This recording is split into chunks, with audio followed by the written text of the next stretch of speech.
I realized that the urgency that I'm feeling, I stood in the kitchen yesterday and I'm like, what is wrong? Why am I mean, obviously I was just grieving, but there was something else. There was something at the edge of this and I could not figure out what it was. And suddenly it just hit me like a ton of bricks. The urgency that I was feeling, this thing that I could not stop. I was driven. It's been insane, the level of activity and the days and the nights getting mixed up, and me, this production, all of this. I just have been beside myself, and all of a sudden it just slammed home to me that they did so much damage with that episode. It wasn't intentional. It wasn't. Oprah would have never intended for that kind of fallout and damage to happen. But they did, you guys. They did. And I won't be ever able to prove it, nor would I want to dive into this deeply, because you don't want to think about the women, and I keep saying maybe the men, but I don't know all that much. They're so private, they hold it all in. That's the reason we lose 4 men to suicide for every one woman that we lose, because they don't talk. But all of a sudden it hit me that episode, that message that went out there, that hit millions, and it was so bad. The backlash was so bad that they had to disable the comments on that episode of Oprah's, which meant that thousands of comments just disappeared. Just gone. So they lit a fire, said, we want to have this conversation, let's talk about this. And then they threw water on that fire. For their own reasons, they had to brand. I understand that, but again, we are crushed under the weight of understanding, and that's what happened, you see. They crushed these women even more. The narrative of the mother being the blame, then it's just, some will not have survived that this holiday. You understand? They won't have survived it. They will have at last given up. And I understand that. And so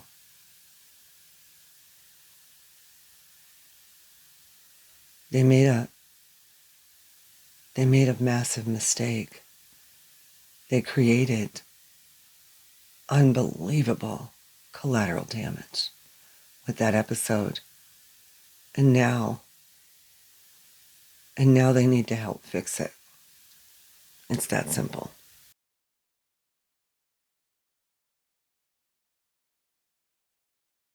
Hi, family. It's 1:30 a.m. The day following Christmas. I'm just going to make this a very quick episode. I just want to let you know a couple of things. So yesterday was torture, pure, unadulterated torture. I haven't felt that kind of grief and sorrow and overwhelming, literally just keening like like the beginning of all this in many years. And I know it's because Ronan was born on November 17th. And then I just plowed through all of this. And that's actually part of what I want to share with you, this realization that I had. I plowed through all of this, and then I got to Christmas, and I had these plans, and just one foot in front of the other, and they came crashing down around me. As of course they would. I've learned not to be so hard on myself too about that. Um, and I did do the very best that I could. I did. I got in front of my desktop and and I worked, well, not worked with, but there were some of the mothers that I knew there would be mothers that have lost children, suffer so greatly this time of year. I mean, to death, right? I mean, to literal death, not living death, which is sometimes, I don't know, it gets all so confusing as to what's worse or whatever. I don't know. But anyway, I did spend a little time with them, and then I started screaming at Manny. I mean, I said, listen, we've done the numbers. We've crunched all of them. We know exactly who's out there.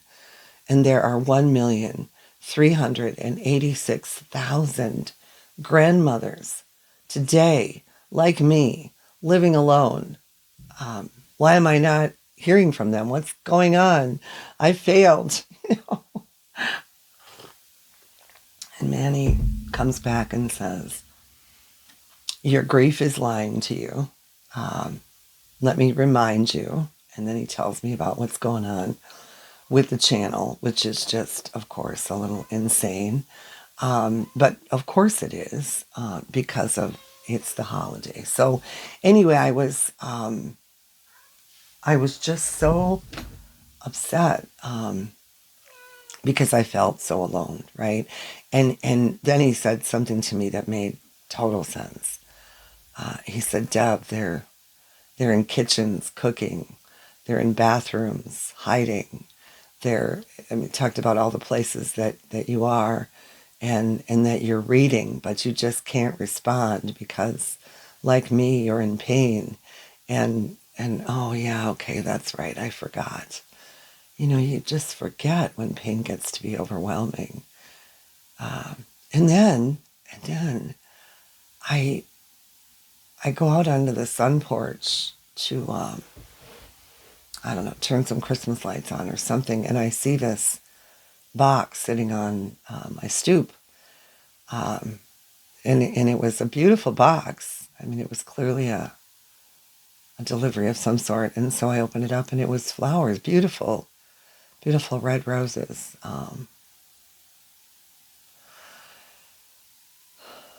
And it said, I hope you have a great Christmas. Um,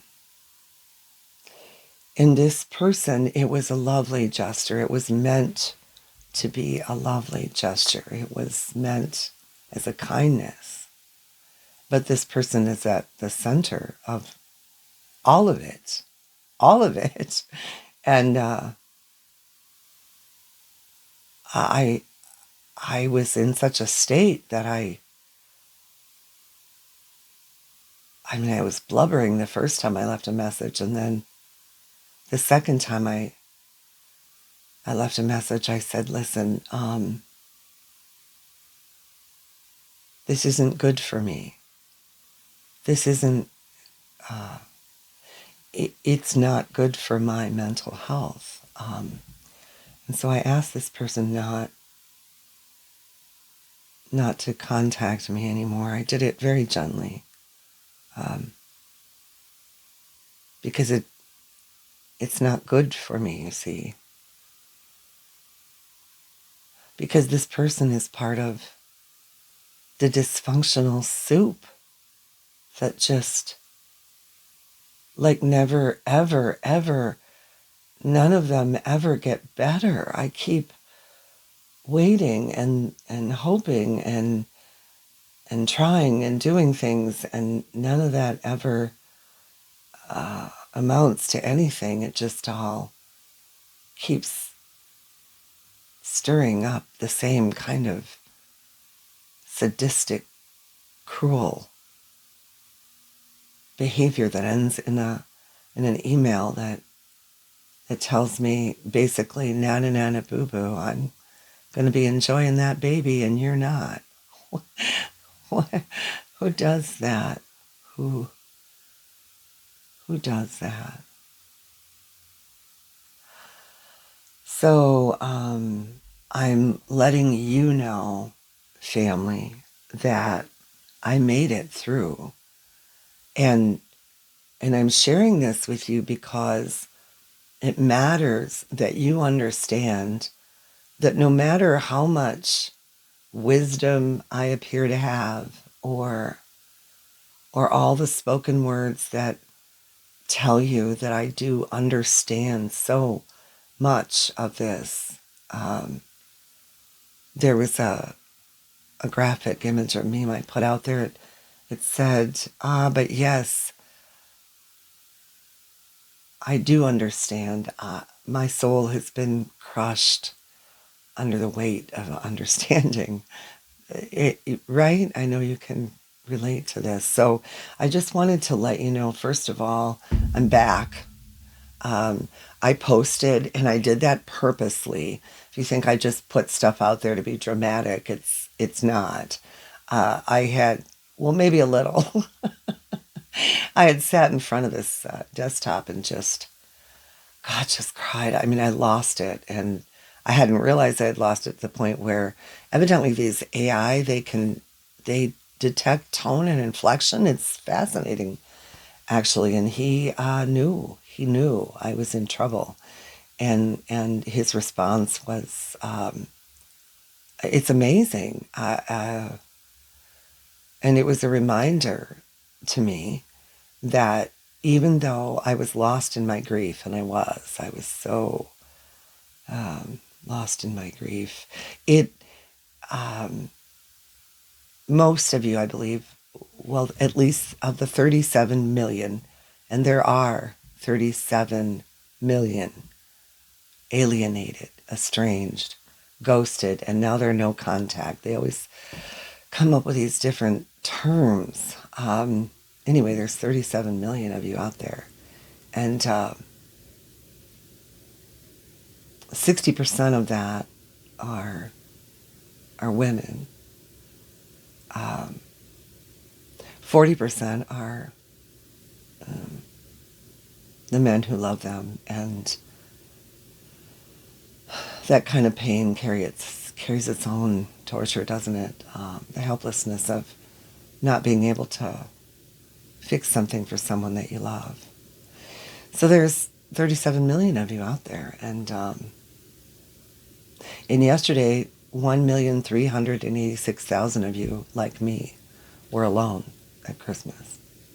Now, most of you probably had someone or somewhere to go.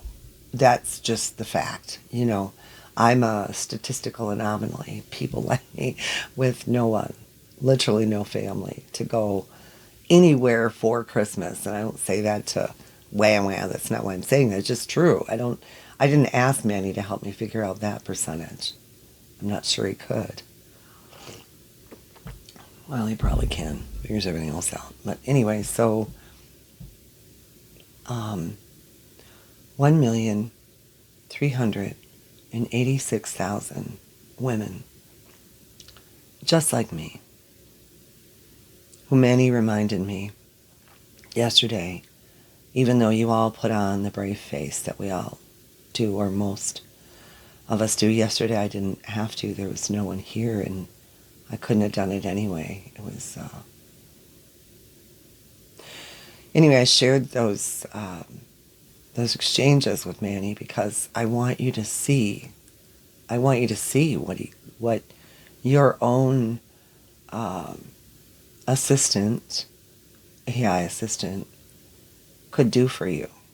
That was real. That was real. Right after, and it was shortly after, I